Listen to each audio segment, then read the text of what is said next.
Hey guys, welcome to this video. I'm Corey, I'm Josh.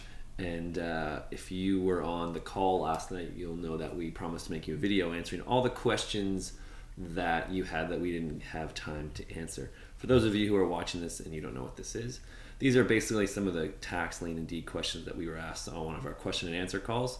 So you might find something in here very useful, so keep watching, and there's about 26 questions that we're going to try to answer and do our best to answer. So stick around and we'll get going here. So let's jump to the screen, and here we go, and let's get started here. So Cal has a question. He says, I live in South Dakota, which is not a good state for liens and deeds. I'm close to Minnesota, Iowa, and Nebraska border. Minnesota has deeds. Once I buy a deed, how long do I have to wait, if not redeem, to obtain the parcel? Now, if I'm not mistaken, with Minnesota being a deed state, you should have access to that right away, and you can do whatever you want with it. So unless they've changed the rules recently, it's been a while since we've invested in Minnesota. So I'd recommend just calling your county just to make sure, but you should be able to have access to the land right away. Is that right? 100%. 100%. Cool. All right, there you go, Cal. Next question. You can read this one. Okay, the next question here is from Ken. He writes, where can I get a list of deed properties that are coming up for sale over the counter? So Ken, the thing about over the counter tax sales, it's going to come and go, right? Let's say 1 month there might be leftover properties, right? And so if they're not going to roll over to the next sale, then they'll be over the counter. But some months, they might not have any. So we don't exactly have a list. So what you're going to want to do, Ken, is call whatever counties you're interested in and just ask them what they do with the leftover property that doesn't sell, and if you can purchase that. It's definitely, it's state specific as well and county specific. So just make sure you're investing in a state that has over-the-counter liens or deeds. So, cool. Don has a question. We didn't edit these just for time's sake, so Interest in Land would know if they're... I think what Don's trying to ask in this question is if there's any sites that we know where we can help locate a property with latitude and longitude. We do not have the answer to that right now because we didn't have time to look that up, but do you want to write that down really quick? Yeah. We'll look into that, Don, and then we'll create another video once we figure that out, because that's actually a great question, and we can use that in our own efforts. We generally go and visit the property ourselves, so we don't need that because we can look in the county and find out the address of the county, but we're going to look that up as part of this training. So thanks for that question, Don, and we'll move on to the next one. Harry writes, in tax lien sales in Arizona lien amount, in tax lien sale in Arizona lien amount $40 and winning bid $250, do you get interest on $250 or $40? What happens to next year's property taxes? How can you pay in advance, or do you get interest on this amount? Okay, so you're going to get the interest on the winning bid. $250. Yeah, so $250.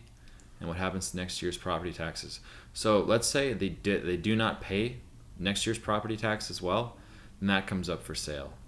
And the way these liens work is you're going to want to get as many liens as you can on one property, because let's say you have the first lien and the second position, but then maybe there's a third lien that someone else buys. You're going to have to pay off that other person and then give them an interest as well to foreclose. So the more liens you have on a property, the better that is for you. And how can you pay in advance, or do you get interest? You can't pay in advance. You'll just have to do that when the county comes up. Maybe sometimes you could try doing a side deal. You never know. But as far as I'm aware, you can't do that in advance. I'm going to have to wait till it goes to the auction. Yeah, I think you can pay them off at any point. Like if you have the first position, you can pay off the people behind you, like second and third position. And then if you have the first position lien, you'll be responsible for the next year's taxes, though. So that's something to keep in mind too when you're bidding and determining your max bid. Is that happy with that? Okay, so we have a question here from Penny. And what we're going to do, Penny, is we're going to look into Florida tax lien sales. That's on our list of things to look into. We don't do a lot of investing in Florida, but it's something that we know a lot of our students want, such as yourself. And so we're going to look into the rules of Florida, and we're going to find out through the county answers to this, and we're going to make another video on that. So just hang tight. We're going to figure this stuff out, and we'll get training up on Florida within the next 30 days. That's our goal. So do you want to write that one down too? Yeah. Cool. Thanks, Penny. All right. Now, Christopher has another question. How to buy over-the-counter liens, where to start, and which county to start with. We actually answered that in a previous question. So basically you want to call the county, the tax assessors. If you Google tax assessor or sheriff or somebody, you'll eventually get to the right place. It differs in each state what the sales are called, and probably even in each county. So definitely call ones that are close by if you're doing over-the-counter, because that way you can go and you can look at the properties and you can research them. So that's the best thing to do there. Next question. Go for it. How often are the auctions going on in the counties, i.e. monthly or once a year? Great question, Tony. So that's also going to depend on the state and the county. I know there's some counties and states that they only happen once a year. Some happen quarterly. Some happen as often as once a month. For instance, in Texas, you have auctions that are once a month. So that really depends on the county. So we have a question here from Terry. I just need my laptop in front of me to be doing this. This wild madness. So I know Terry had a question. I know Josh, you talked about a guy who does the tax title insurance in Houston, or does tax title services. Richard. Yeah, Richard sent it. I'll go get his. Yeah, Josh will go grab his information here. We'll come back to that, Terry. We'll keep moving here. What kind of money and credit do we need to plan to get started? What kind of money, basically, and credit do we need to get started? What are the best states to do tax lien investing in? That's a tough, tricky question, Jerry, because it all depends on what your goals are. I know tax lien investing. Definitely check out Arizona. We do a lot of tax deed investing ourselves in Houston right now, so that's where we're focusing the majority of everything we do. We checked out a few tax deed sales in Arizona and Phoenix, I believe, but it didn't really pan out the way we wanted it to, so we scrapped that, and now we're back in Houston again. Definitely check out Florida.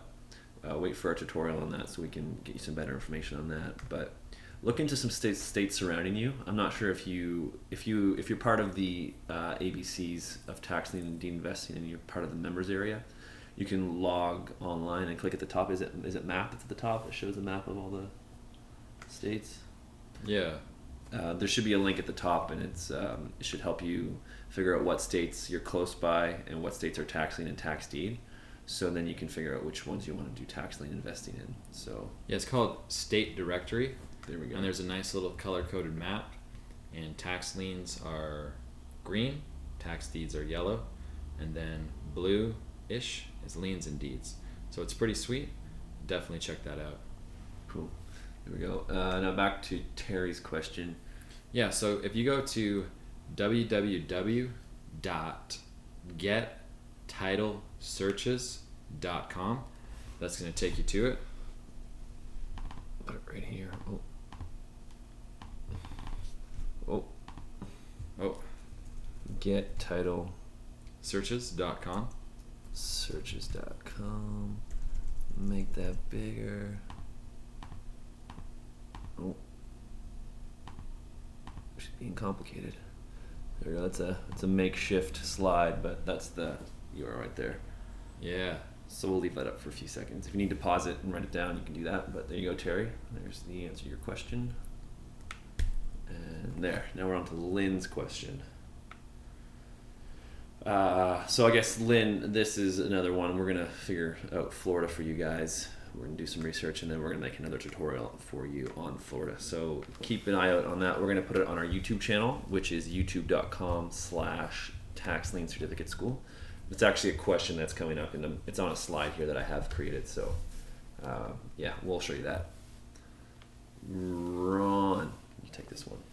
Yeah. I saw your presentation on your coach who got a gas station / car wash valued at $800K. Great home run. Yeah. However, I have always been concerned about EPA issues with businesses such as gas stations.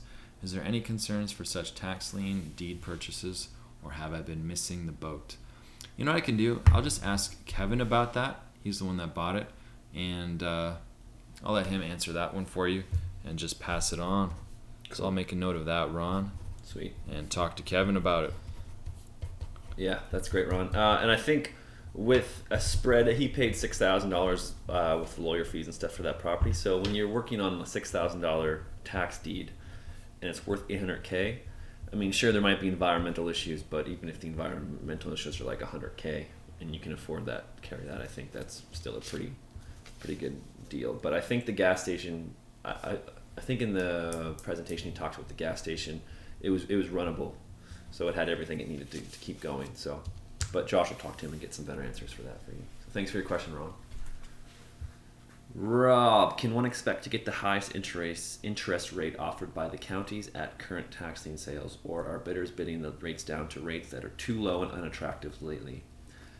We haven't been to a lot of tax lien sales with our students and ourselves because like I said, we're focusing mostly on Houston right now.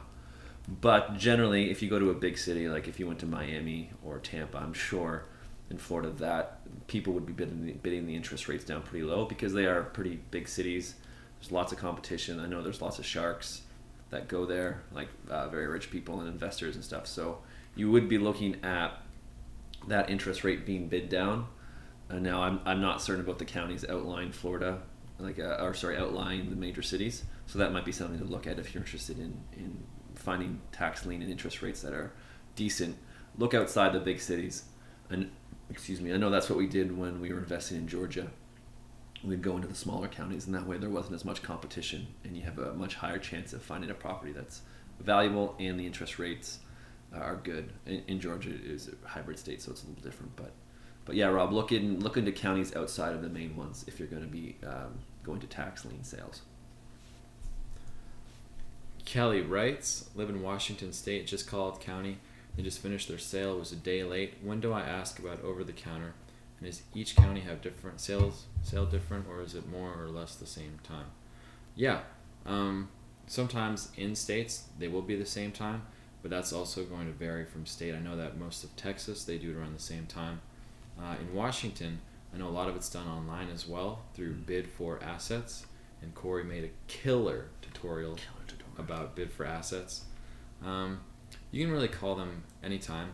And I also just want to say, sometimes when you use the phrase over the counter, they might not necessarily know what you mean by that. So maybe sometimes you could also say, do you guys have any leftover properties for sale?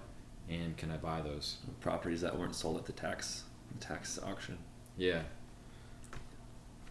And that kind of handles that one. Cool. Thanks, Kelly. Great question. Who do you contact to see the property inside and out? Take that one. Okay. Well, it depends if you... We're not lawyers, and we're not suggesting you do anything. We're not saying this is what you should do. Yeah, because you can obviously... let's say it's not... no one's living there. Then if you decide to trespass, of course, you decide if you're going to see the property or not. That's probably the easiest way.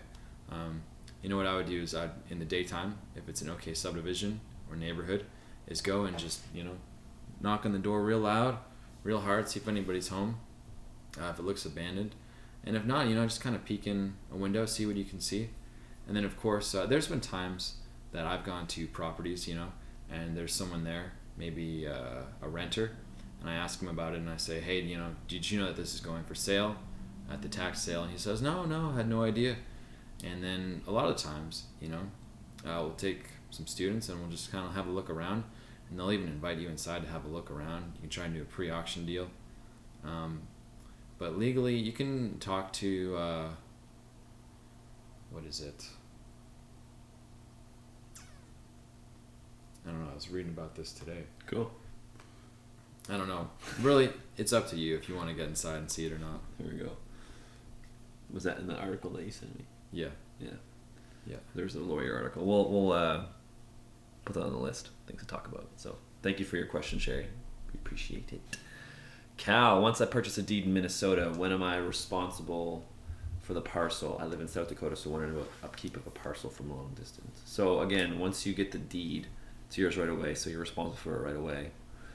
That's why we get title insurance on all of it, right? Is that part of tax title services? Yeah. So basically getting insurance right away, so that way you're protected in case someone hops on your land and breaks their foot, or a building blows up or whatever, then you're not out personal money. So that's important. But yeah, as far as the upkeep goes, that's definitely something that you need to kind of figure out. If it's just land, then it's not quite as tricky because there's not anything on it. But if there's a house, then I'm guessing you would want to send somebody out.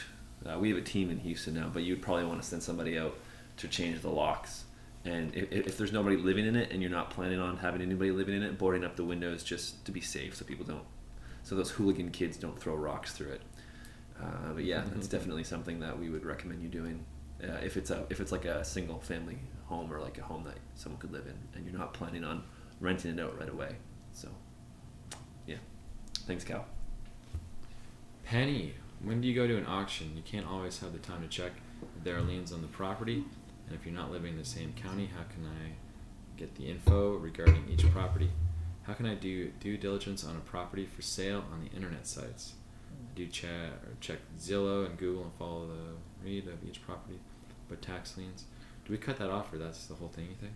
That was the whole thing, yeah. Okay, right. So this is where it comes to getting other people to do the heavy lifting for you.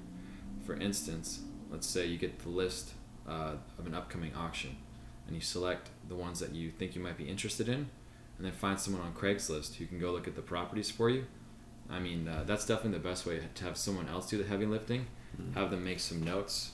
Important things to look at, the condition of the home, foundation, then maybe even do some research about the comparables for what homes are selling for in the area. Zillow, Trulia. What else are we saying here regarding each property? Yeah, if you don't have time to do the research, if you can't go down to the county and do the research, then paying someone to do that for you. But I know you can do all this stuff for free if you can just put the time in. But when you don't have the time, there are people you can pay to do it. Yeah, it basically comes down to either you make the time or you pay someone else to do it. So you have to factor that in your budget when you're budgeting your property. Because either way, you have to see the property, or you have to know what liens are on the property, and you have to see photos of the property if it's a pricey property. So yeah. Good. Cool. Thanks for your question, Benny. Sherry, what are the steps it take to do your own research and title on your own, and is this done at the courthouse? Yeah. When I went to the sales in Georgia, we did it all at the courthouse. We basically pulled the parcel list from the county newspaper, and then we create a spreadsheet with it on it, and then we take it to the courthouse. We kind of pull up basically the assessed value versus the market value, do the Google research and the Zillow and the Trulia research. Pick the ones that we were really interested in. And I know Josh can say more about that, but basically picking like 20 to 30 to 40 properties that we were interested in, probably more like 20 ones that we're really interested in, and then going to the courthouse and typing in the parcels or the addresses and getting all the liens and making sure that there weren't any crazy back liens or anything wild on it that would keep us from making a profit on that property. Anything else to say about that? Yeah, and just if you don't know how to do it, that's fine. You can just go to the courthouse and they can walk you through it. They can help you and show you how to do it yourself. And so that's pretty much just as simple as go in there and doing it. That's what most of the stuff is just going there and making it happen. That's all I got.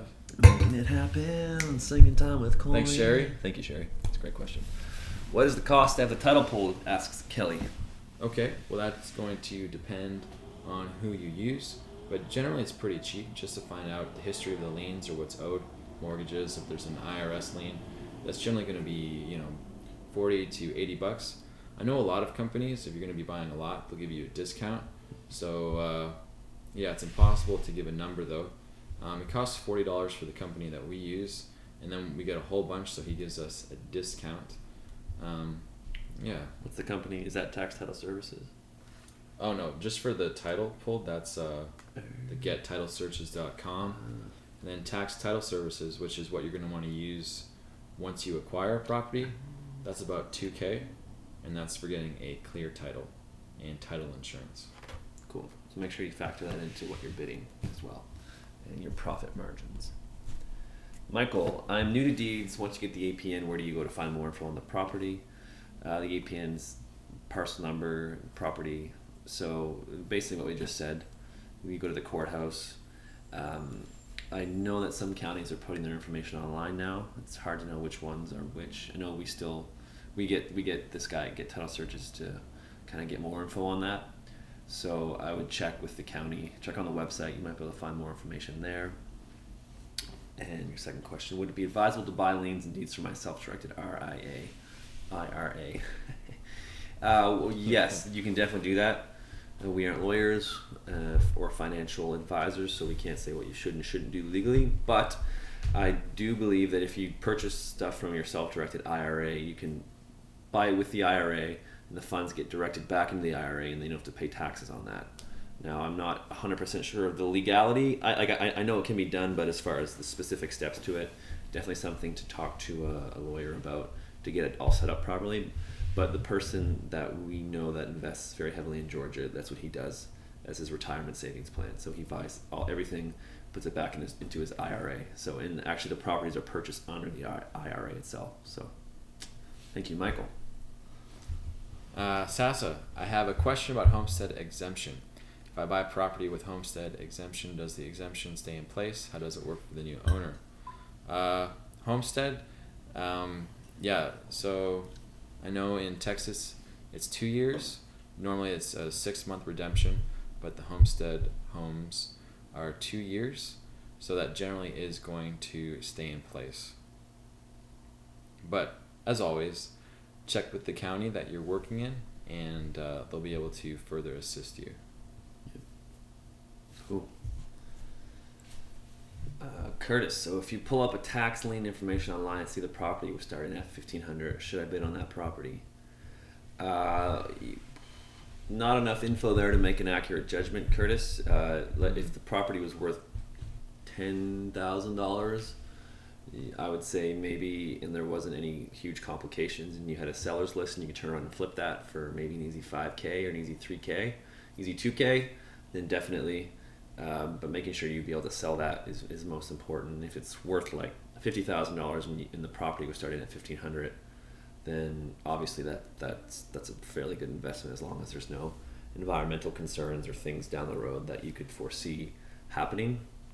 What are your thoughts on that? What are my thoughts on that? Awesome. Yeah, we just don't have enough information. Yeah. What's the interest rate? Is this something worth doing? Is the home, if there's a home there, is it valuable? Is it something that if you do acquire it, will you be able to sell it? I always think that's the biggest question. That's a good one. Are you just spending $1,500 to get a tax lien because you want to get a tax lien? Mm. And is it a junk home? Because let's say you spend the $1,500 and you get a property that you can't sell, and you're stuck with it, then that's going to be a burden, because you got to start paying property tax, right? Yeah. Once it's yours. Not enough information. Not enough information. You sell that. And tax liens are a more long-range investment, yes, because your money's tied up for between 1 to 3 years. Yeah, hybrid states are better because there's a 6 months redemption period, and usually the interest rate is pretty high. The interest rate is pretty high. Like in Texas, it's 25%. So if it does redeem within 6 months, you get 25% on top of the money you spend on that tax lien deed combo. So definitely tax liens are a long range investment. If you want quick flips, buy small parcels of land or small cheap properties. That's kind of how a lot of our students start out. So thanks, Curtis. Lacey, what's the best site for online purchase in Texas? Or would you suggest going to the county clerk office for a better purchase? And then in Houston on Homestead, is it always 2 years redemption period? That's great, Lacey. Good stuff. So Texas sales, they're not doing them online. You're going to have to go to the auction sales. So I don't know where you are looking at investing in Texas, but a lot of these sales, it's a huge thing. It's really easy to find. You just type Texas tax sales. Sorry, whatever city you're in, so Dallas, Texas tax sales, and you're going to be able to find more information. And you know what? That's not a sure thing. Maybe you can buy them online somewhere, but I don't know about it. And Houston Homestead, 2-year redemption, that's right. So we tend to stay away from homestead properties because we don't want our money tied up for 2 years. We want to be flipping it quick. We want that cash flow. We want to be renting stuff and not have to worry about it getting redeemed later. So we stay away from homestead, personally, for us. Cool. This is a question from Sherry. Do you work with divorce attorneys regarding foreclosures from divorces? We haven't actually bought any foreclosures from divorces, so I don't have an answer for it on that one. New idea. No. Sorry, Sherry. We'll write down the list. Yeah. And if we can find something, we'll write down the list. Yeah, but We actually have a list here. We're not just faking it. It's a list. It's Josh's crude writing, but we'll figure it out eventually.